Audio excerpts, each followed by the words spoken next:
ते मी आपल्याला या ठिकाणी सांगणार आहे। यापेक्षा अजून अनेक गोष्टी नवीन जास्तीच्या, जसं फाईन प्रिंट पूर्ण मी वाचू शकेन, कारण आता रेल्वेच्याही बजेटमधल्या सगळ्या गोष्टी माझ्यापर्यंत अजून आलेल्या नाही आहेत। मागच्या वर्षी तर रेल्वेतच 23,000 कोटी आपल्याला मिळाले होते।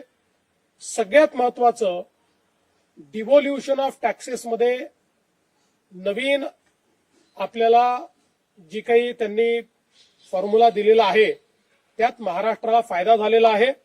आणि आता डिव्होल्युशनमध्ये आपण मागच्या वेळेसपेक्षा वाढून 6.44% गेलेलो असल्यामुळे आपल्याला यावर्षी 98,306 कोटी रुपये केंद्र सरकारकडून मिळतील। 98,306 कोटी, जे आपण जर विचार केला तर मागील वर्षी जे आपल्याला मिळत होते त्यापेक्षा भरीव जास्त आहे।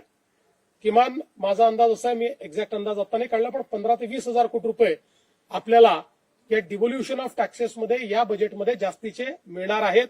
हे एक महाराष्ट्राकरता, आणि हे दरवर्षी वाढत जाणार आहे, कारण आपलं पर्सेंटेज वाढल्यामुळे डिव्होल्युशनचा जो पूल आहे त्या पूलमध्ये दरवर्षी जी काही राईज होते ती राईज पर्सेंटेजनी आपल्याशी शेअर होणार असल्यामुळे आपला मूळ पर्सेंटेज वाढल्यामुळे दरवर्षी वाढीव पद्धतीनं आपल्याला हा निधी मिळणार आहे। यावर्षी 98,000 कोटी, 98,306 म्हणजे जवळपास 1,00,000 कोटी रुपये हे केंद्र सरकारकडून मिळणार आहे।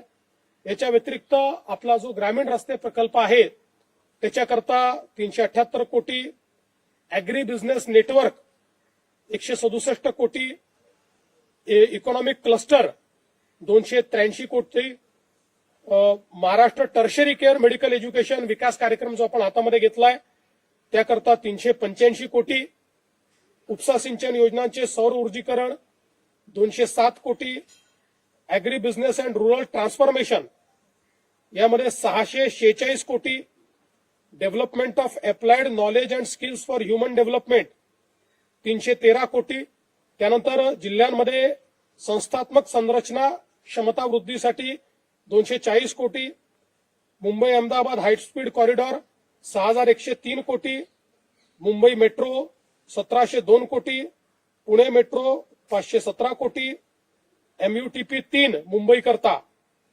462 कोटी, MMR रिजन मध्ये ग्रीन मोबिलिटी 155 कोटी, महामार्गावर ITS 680 कोटी, असे वेगवेगळे हे प्रकल्प आहेत।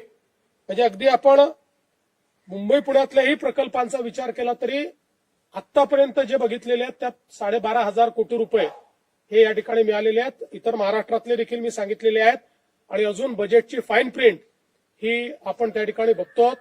त्यामुळे एकीकडे महाराष्ट्राला डिव्होल्युशन ऑफ टॅक्सेसमधनं 1,00,000 कोटी रुपये आणि वेगवेगळ्या योजनांवर देखील मोठ्या प्रमाणात निधी हा महाराष्ट्राला या अर्थसंकल्पातनं मिळालेला आहे।